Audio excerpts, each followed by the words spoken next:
భక్తికి తిరుగుబాటు విప్లవాలు ఇవి ఉండవు. భక్తి మర్యాదలు పాటిస్తుంది ఇక్కడ. కనుకనే అక్కడ నిత్యశుచులుగా శాస్త్రాభ్యాసం పెద్దల నుంచి నేర్చుకుని దానికి తగ్గట్టు జీవిస్తూ ఉన్నటువంటి వారు ప్రవేశించి చేసే ఆరాధనకి నిత్యం ఇటువంటి వాతావరణంలో పరుగు తీస్తూ ఇదే తప్ప మరొకటి తెలియనటువంటి వారికి తేడా ఉండదు. కానీ ఈశ్వరానుగ్రహం అందరికీ కావాలి. ఆలయం అందరూ దర్శించడానికి కాదు, అందరినీ అనుగ్రహించడానికి. ఈ సూత్రం మీద ఆలోచించాలండి. ఇది ఆలోచన చేయాలి. ఎందుకంటే ఒక శక్తిని కేంద్రీకరించి రక్షించుకునే చోటు ఆలయం, ఇది తెలియాలి. అందుకని 10 మంది పోగేసుకుని ప్రార్థించే చోటు కాదు. రెంటికి చాలా తేడా ఉన్నదండి ఇక్కడ. ఇది తెలియక మన వ్యవస్థను అర్థం చేసుకోలేక వెంటనే వివక్ష, వైషమ్యం, వెంటనే వేదికలకు ఎక్కిపోవడం, గొడవ చేయడం, వైరల్ చేయడం, అల్లరి చేయడం, ఇది నేర్చుకున్నారే తప్ప సాధన నేర్చుకోవట్లేదు. అందుకే వాదన దిగితే సాధన దూరం అవుతుంది తెలుసుకోవాలి. వ్యవస్థను అర్థం చేసుకోవాలి. దయచేసి ఒక్క మాట అర్థం చేసుకోండి, అన్ని మతాలు ఒకటి కావు. ఇది మీరు తెలుసుకుని మీ పిల్లలకు చెప్పండి. తప్పుడు పుస్తకాలు అన్ని మతములు ఒకటే, అన్నీ ఒకటే కాదు. ఇంకా మీకు తెలియాలంటే ఇంగ్లీష్లో పెద్దవాళ్ళ దగ్గర బీయింగ్ డిఫరెంట్ అనే పుస్తకం ఉంది. రాజీవ్ మల్హోత్రా అని అమెరికా నుంచి రాశారు, చదవండి. ఒక మతస్వరూపం ఇంకో మతస్వరూపం ఒకటి కాదు. నేను అందులో ఏదో ఒకటి ఎక్కువ ఒకటి తక్కువ అనట్లేదు. అన్నీ ఒకటి కావు, ఒకలా ఉండవని చెప్పామంతే. ఇక్కడ దీని స్వరూపం వేరు. ఒక దివ్యశక్తిని మంత్రయంత్ర ఆరాధనల ద్వారా, నియమాల ద్వారా కేంద్రీకరించి పరిరక్షించే చోటు ఆలయం. దాన్ని రక్షించుకోవాలంటే దానికి తగ్గ పరిస్థితులు ఉంటాయి, దానికి తగ్గ నియమాలు పాలన చేయాలి, దానికి తగ్గ కఠోర దీక్షలు ఉండాలి, సంస్కారం ఉండాలి. అటువంటి వారు కొంతమేరకు వాళ్ళు లోపలికి వెళ్ళగలిగితే, అంత లేకపోయినా కొంతమేరకు పాటిస్తూ ఉన్నటువంటి వారు మరికొంత మేరకు వస్తారు.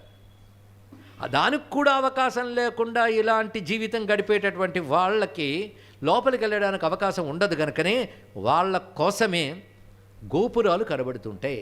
ఒక ఆలయ గోపురం కనబడిందంటే ఆ దేవుడు కనబడ్డట్టే. ఇది ఇప్పుడు గుర్తుపెట్టుకోండి. అందుకే మన వాళ్ళు గోపురం కనబడితే నమస్కరించేవారు.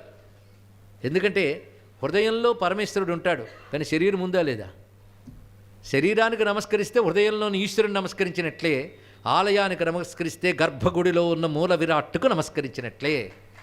అందుకే పంట పండించే రైతు ఒక్కసారి పొలం నుంచి కనబడే ఆలయానికి దండం పెడతాడు, ఆ అనుగ్రహాన్ని పొందుతాడు. అక్కడి నుంచి పక్క నుంచి వెళ్ళిపోయేటువంటి యాత్రికులు, మార్గంలో ఉండేటువంటి వాళ్ళు కూడా అక్కడ ఆగి లోపలికి వెళ్ళే సమయం లేనప్పుడు అక్కడ ఆగి ఆలయానికి నమస్కరిస్తారు, దానితో పుణ్యాన్ని పొందుతారు. ఆ శక్తి ఉంటుందండి. ఒక ధ్వజస్తంభానికి నమస్కరించే శక్తి ఉంటుంది.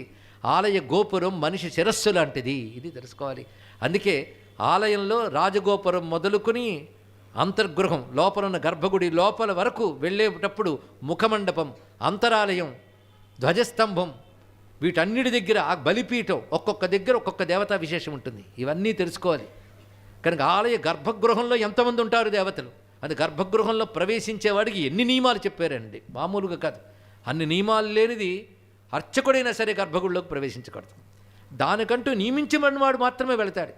ఒక ఎలక్ట్రికల్ ట్రాన్స్ఫార్మర్ని ముట్టుకోవాలంటే ఆ విద్యలో సర్టిఫికేట్ పొంది నియమింపబడ్డవాడే వెళ్ళి ముట్టుకుంటాడు. కానీ కరెంట్ అందరి కోసము కావాలి కదా అని ట్రాన్స్ఫార్మర్లో చేతులు పెట్టకూడదు. అవునా లేదా?